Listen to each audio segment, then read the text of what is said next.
Un día a la vez es un espacio para conectar con Dios a través de su palabra. Suscríbete y acompáñame en este maravilloso viaje y permite que la palabra nos transforme de dentro hacia afuera.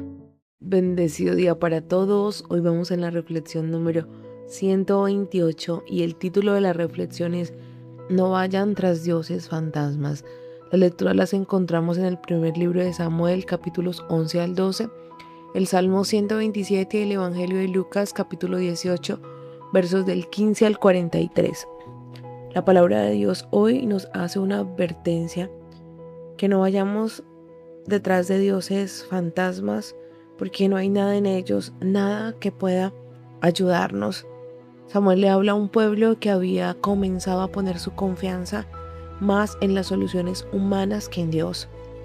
Querían un rey porque pensaban que así tendrían seguridad, poder y estabilidad, pero el problema no era tener un rey.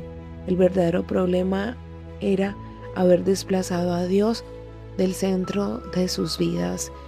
Y eso es una verdad que sucede actualmente.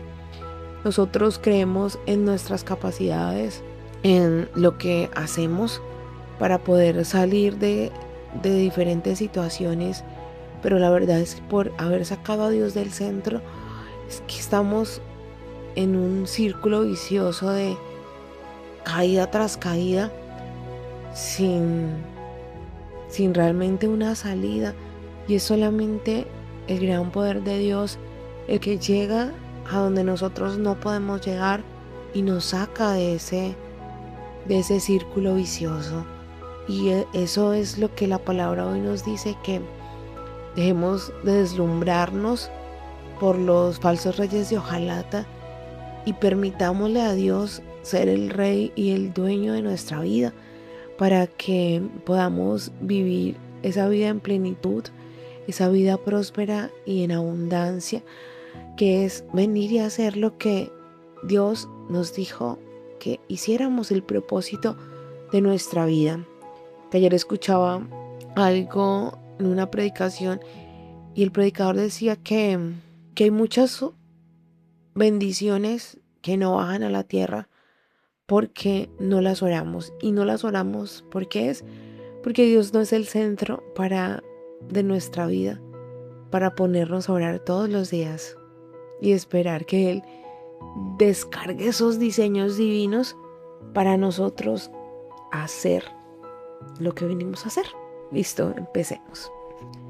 El primer libro de Samuel, capítulo 11, vemos cómo Saúl es un rey recién ungido que enfrenta una crisis.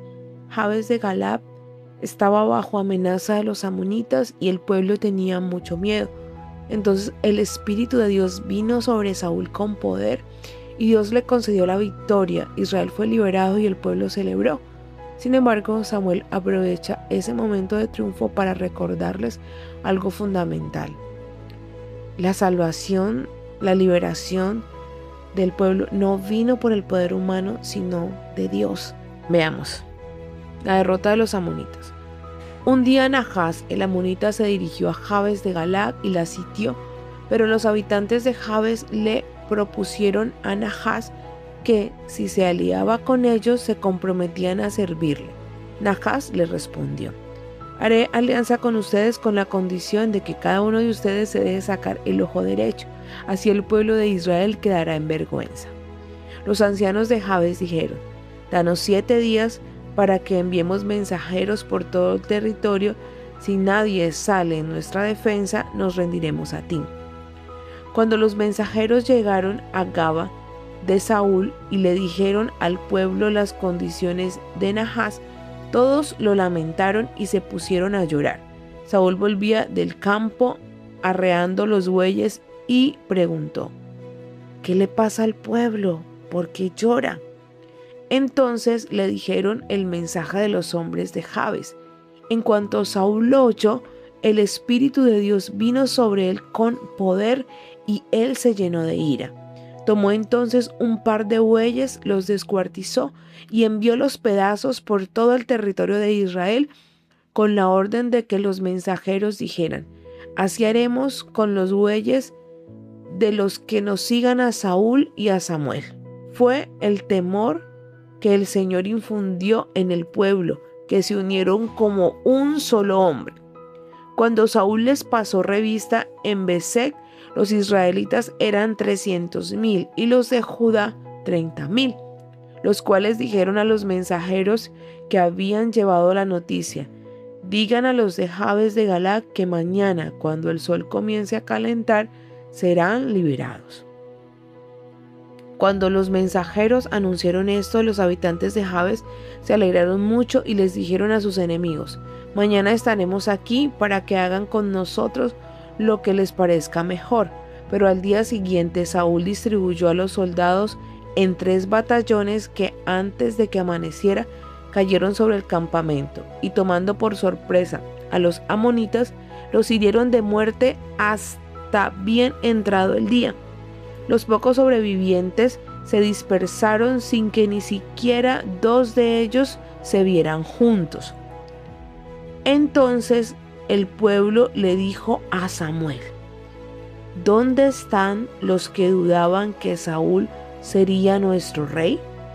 Queremos que nos los entreguen para matarlos. Pero Saúl dijo: nadie va a morir hoy, porque el Señor ha traído la salvación a Israel.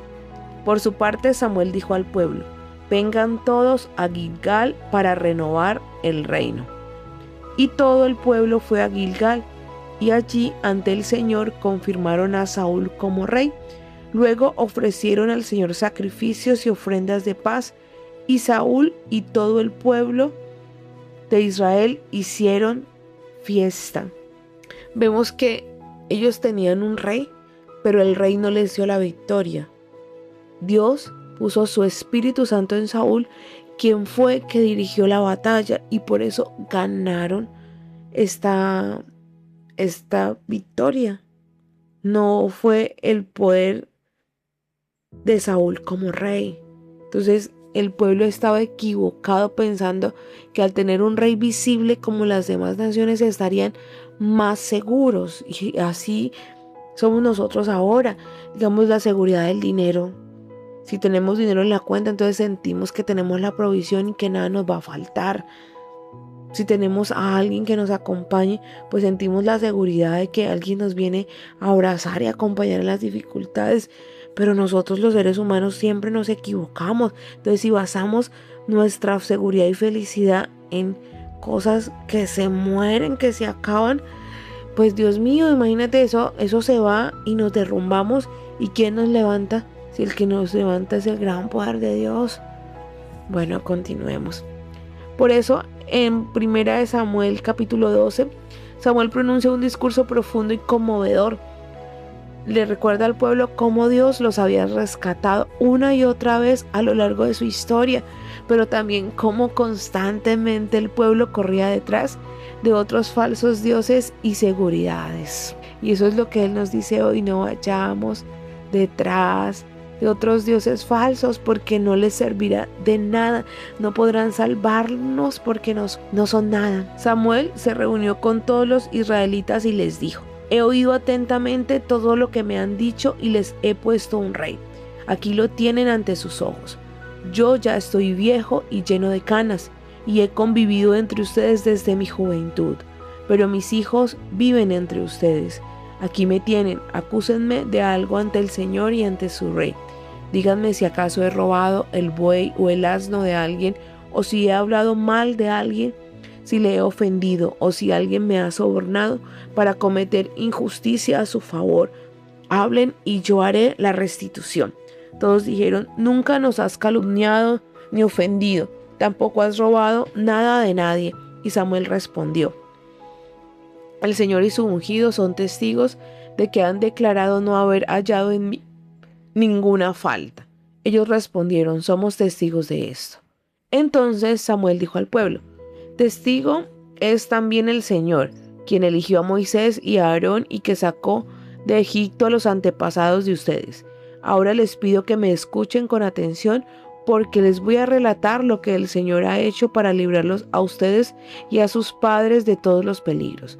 Después de que Jacob entró en Egipto, los antepasados de ustedes eran oprimidos y clamaron al Señor, Y él les envió a Moisés y a Aarón, y ellos los sacaron de Egipto y los hicieron habitar en este lugar.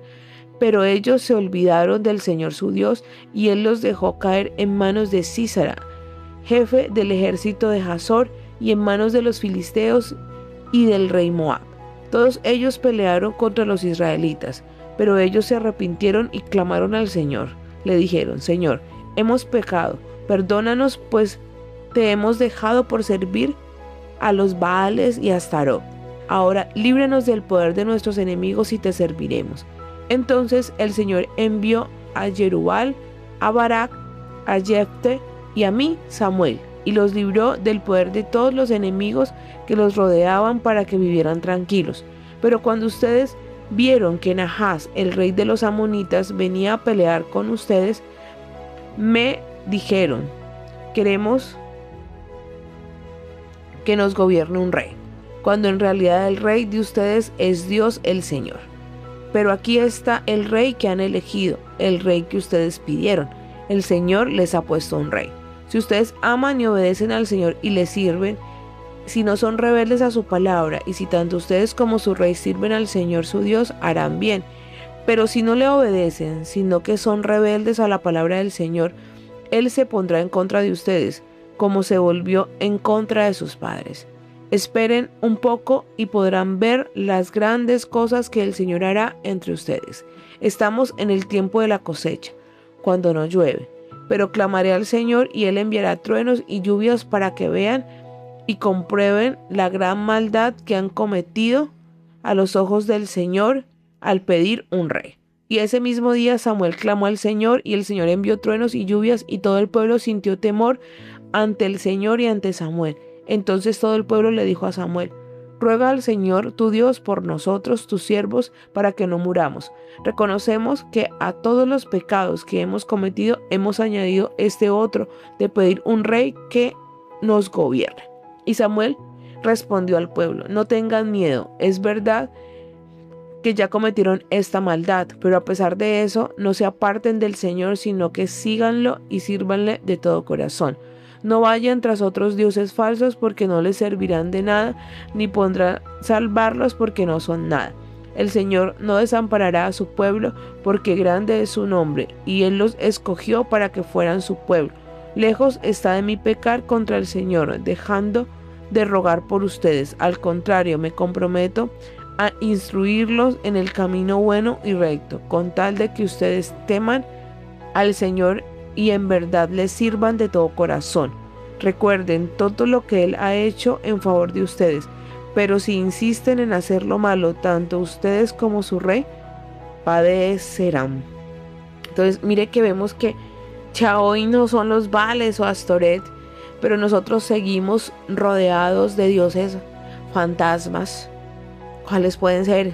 El dinero, la apariencia, el éxito, el placer, el reconocimiento, el poder o incluso nuestra autosuficiencia. Mira que todas estas cosas, y poner a personas también en eso, pueden ser nuestros dioses. Prometen felicidad aparentemente, pero dejan el corazón vacío. O sea, es una felicidad momentánea, pero cuando se pasa el efecto placebo, queremos consumir y consumir más.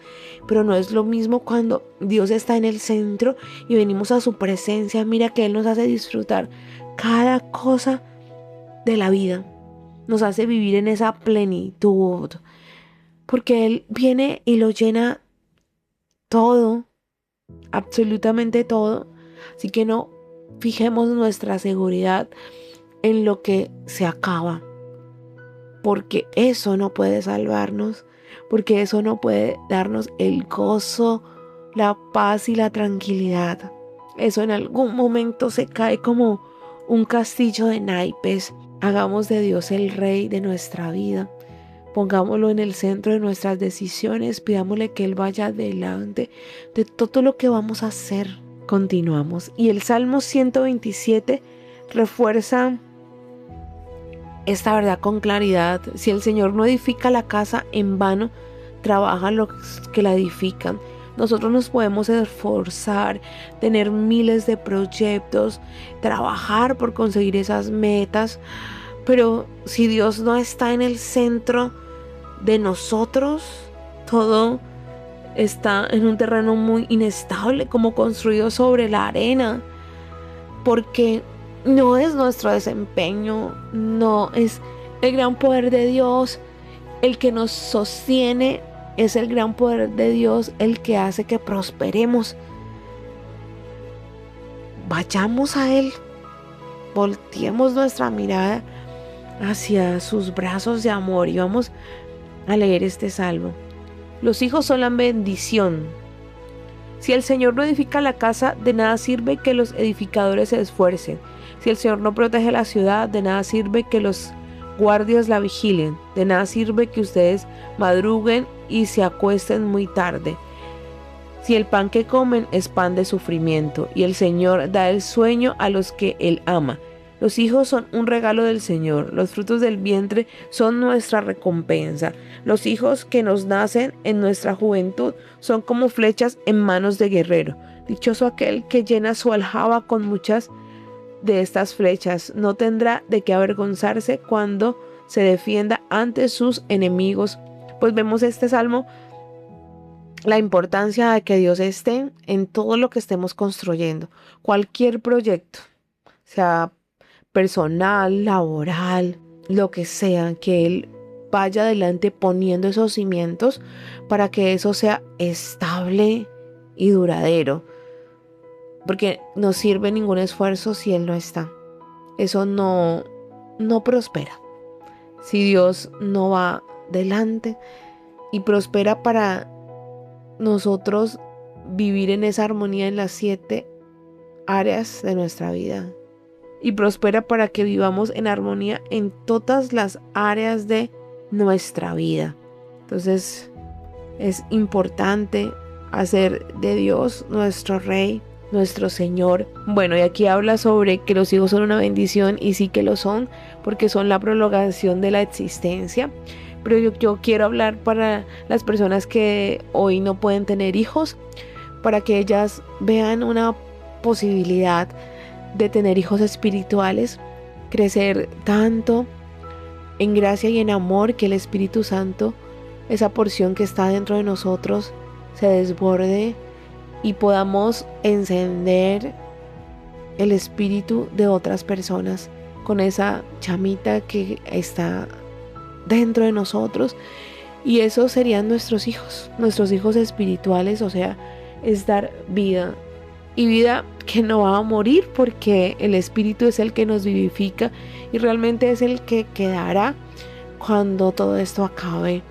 Entonces son esos hijos eternos. Llenémonos de esperanza por esto. A veces vemos que las cosas no se dieron y sentimos tristeza, podemos sentirlo, lo digo por experiencia, porque cuando me iban a sacar la matriz y sin hijos era lo que la gente decía. Y yo tuve que morir a eso, a que yo soy una mujer completa así no haya tenido hijos, porque Dios me ha permitido tener hijos espirituales. Entonces ese es mi gozo, mi alegría y mi paz. No hay otra alegría mayor que Él, porque eso es la fecundidad. También se lo escuchó a un sacerdote, porque ellos pues no tienen hijos por decisión, y él dijo, es que ser fecundos es eso, es sembrar la semillita, hacer con nuestras acciones que esa semilla crezca y que la luz de Cristo crezca en el interior de las personas que están a nuestro alrededor. Entonces, si ese es tu caso hoy, no sientas que algo te faltó, porque Dios te dio otras cosas para ser feliz. Continuemos. Y en el Evangelio de Lucas se presentan varias lecciones sobre la fe y el discipulado. Cuando Jesús iba de camino a Jerusalén, se encontró, y el Evangelio de Lucas presenta lecciones claves sobre la fe y el discipulado en el camino a Jerusalén. Nos dice que recibir el reino de Dios debemos ser como un niño. ¿Y por qué como un niño? Porque el niño no cuestiona, no pregunta, recibe lo que su padre le da. Habla sobre el peligro de las riquezas y de una fe que actúa. Jesús nos enseña que la salvación es un don recibido con humildad, no por méritos, destacando la necesidad de desprenderse de lo terrenal para seguirle, ejemplificando por la fe ciega que busca sanidad. Empecemos. El joven rico. Un hombre importante le preguntó: Maestro bueno, ¿qué debo hacer para heredar la vida eterna? Jesús le dijo: ¿por qué me llamas bueno? No hay nadie que sea bueno, sino solo Dios. Conoces los mandamientos: no adulterarás, no matarás, no hurtarás, no dirás falso testimonio, honra a tu padre y a tu madre, vende todo lo que tienes y dáselo a los pobres, así tendrás un tesoro en el cielo. Después de eso ven y sígueme. Cuando aquel hombre oyó esto, se puso muy triste porque era muy rico, y al ver Jesús que se había entristecido mucho, dijo: qué difícil es para los ricos entrar en el reino de Dios. Les es más fácil a un camello pasar por el ojo de una aguja que a un rico entrar en el reino de Dios. Los que lo oyeron dijeron: entonces, ¿quién podrá salvarse? Y Jesús les respondió: lo que es imposible para los hombres es imposible para Dios. Voy a leer este versículo en otra versión porque me encantó. Dice: ninguna posibilidad en absoluto, dijo Jesús, si creen que pueden lograrlo solos, pero todas las posibilidades del mundo si confían en que Dios lo haga. Mira que la salvación fue algo que Dios ganó para nosotros. Nosotros no teníamos ninguna posibilidad, ninguna, pero Él lo logró para todos nosotros. Nuestro papel es solamente confiar en esa gracia, en esa verdad y recibir esa vida de resurrección para vivir el reino de los cielos desde aquí en la tierra. Pedro dijo entonces: nosotros hemos dejado nuestras posesiones y te hemos seguido. Y Jesús le dijo: de cierto les digo que cualquiera que haya dejado casa, padres, hermanos, mujer o hijos por el reino de Dios recibirá mucho más en este tiempo, y en el tiempo venidero recibirá la vida eterna. Dios no es deudor de nadie. Si tú te unes a ese plan de salvación, si tú comunicas la buena nueva, tú estás atesorando tesoros en el cielo. Si tú eres un embajador de la gracia y abrazas a todos en el amor de Dios, tú estás recibiendo regalos eternos. Y no solo eso, estás ayudando a que más personas como tú y como yo conozcamos al Dios vivo y real, que nos salvó, que nos ama con locura y que nos conduce todos los días a sus brazos de amor. No permitamos que las riquezas, que todo lo que el mundo ofrece sea nuestro Dios y nuestro centro. Mira que hoy es muy fácil distraernos en tantas ocupaciones y eso nos aleja de Dios. Miremos, pidámosle al Espíritu qué es lo que nos está quitando tiempo y no se lo estamos dedicando a nuestro Padre Celestial.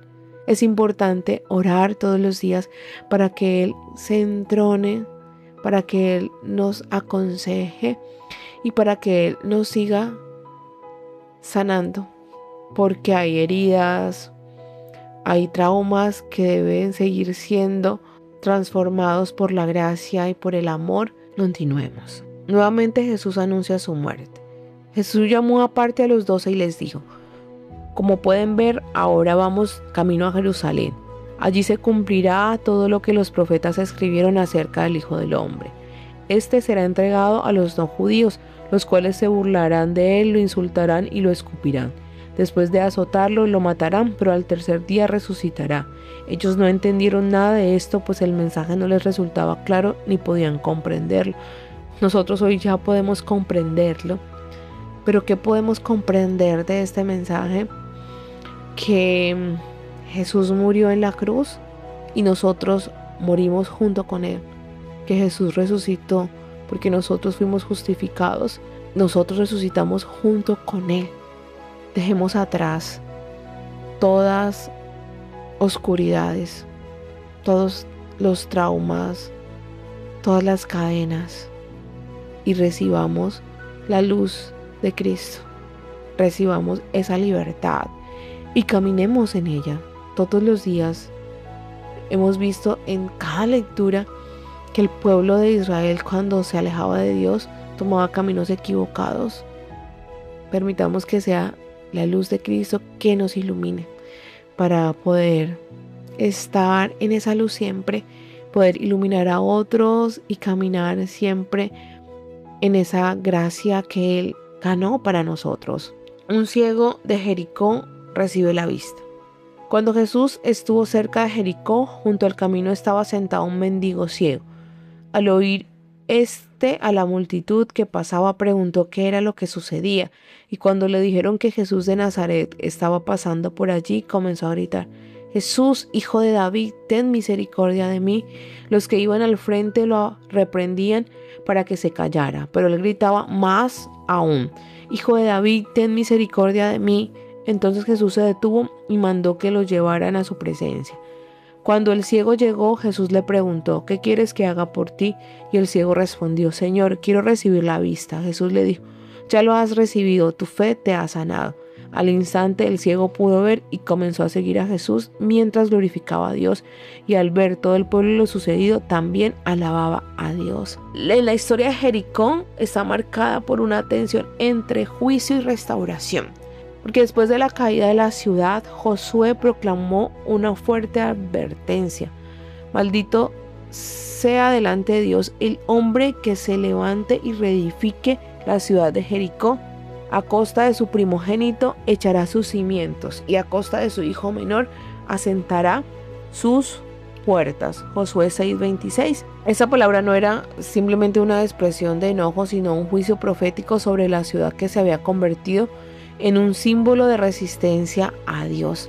Pero siglos después, esta maldición se cumplió cuando Hiel de Betel, y él es amargo, reconstruyó Jericó y perdió a sus 2 hijos, tal como había sido anunciado. Desde entonces Jericó quedó asociada espiritualmente con la ruina y la desobediencia y las consecuencias del pecado. Aunque la ciudad volvió a levantarse físicamente, la herida espiritual parecía permanecer incluso en tiempos posteriores. Las aguas de Jericó eran consideradas malas y causaban esterilidad a la tierra, hasta que el profeta Eliseo intervino y la sanó en el nombre del Señor. Esto mostraba que la ciudad seguía necesitando restauración, y ese ciego de Jericó sabía que Jesús era el único que podía quitar la ceguera, y él, representando a todo un pueblo, clamó con insistencia. Mira que cuando Josué tuvo la victoria sobre Jericó, ellos gritaron con insistencia a los muros que rodeaban la ciudad, y estos cayeron. Pero ahora es la misma ciudad gritándole a Jesús que tenga misericordia. O sea, las personas de Jericó necesitaban y querían restauración.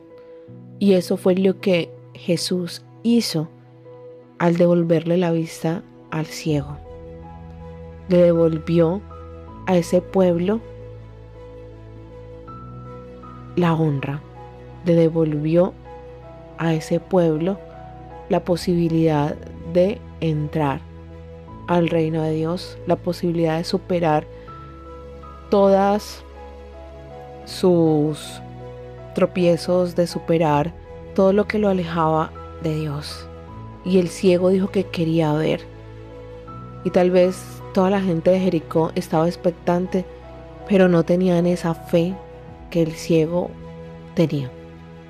Y eso es lo que Dios hoy nos dice. Todos tenemos un Jericó que necesita de la gracia, de la luz de Cristo. Pidámosle que Él nos permita ver, que podamos ver su mano, invitemos su mano a cada situación de nuestra vida, su mano amorosa que se involucra, que nos transforma, que nos libera, porque Dios es un Dios vivo y real, vivo, porque nos da vida, porque nos transforma, porque nos libera, vivo porque es una persona que nos hace cada día mejor. Mira, yo les he dicho que uno busque las herramientas, pero escuchaba esa predicación que les dije y el predicador decía, mi psicólogo, mi mejor psicólogo es el Espíritu Santo, es Dios. Entonces, queramos pasar tiempo con Él, para que Él nos llene, para que Él nos transforme. Hoy Dios a través de su palabra nos pregunta, ¿qué lugar ocupa Él en nuestra vida? Él es nuestro centro, en que yo estoy poniendo hoy mi confianza. Porque mira que cualquier cosa que sustituya a Dios del centro es un Dios fantasma, que promete mucho, pero no puede salvarme, no puede sostenerme, no puede guiarme. Solamente Dios en el centro. No más dioses fantasmas, no más cosas que se esfuman, que se caen y que destruyen.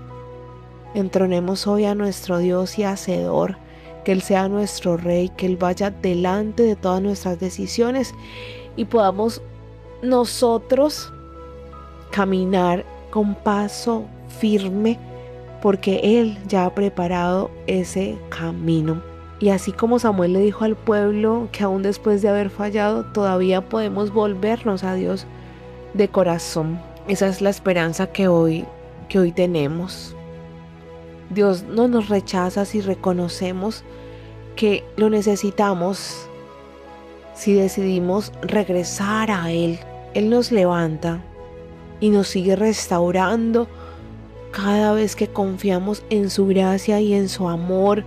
Mira que no veas tu problema, no veas tus fallas, mira a Jesús, que es perfecto, y pídele a Dios que eso sea para ti, porque así como en la cruz pasó todo nuestro pecado, toda su santidad, todos sus dones, todo pasó a nosotros.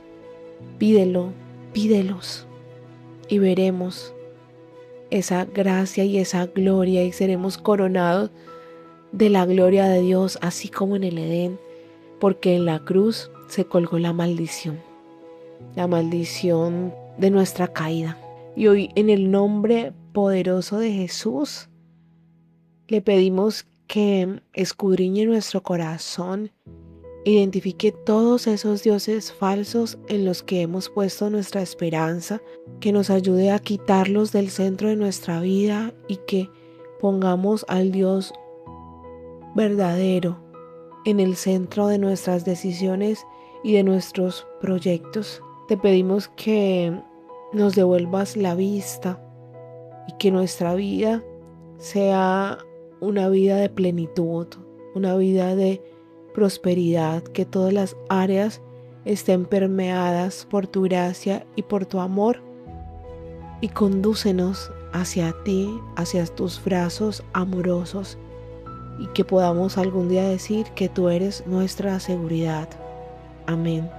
Dios es bueno en todo tiempo y en todo tiempo Dios es bueno.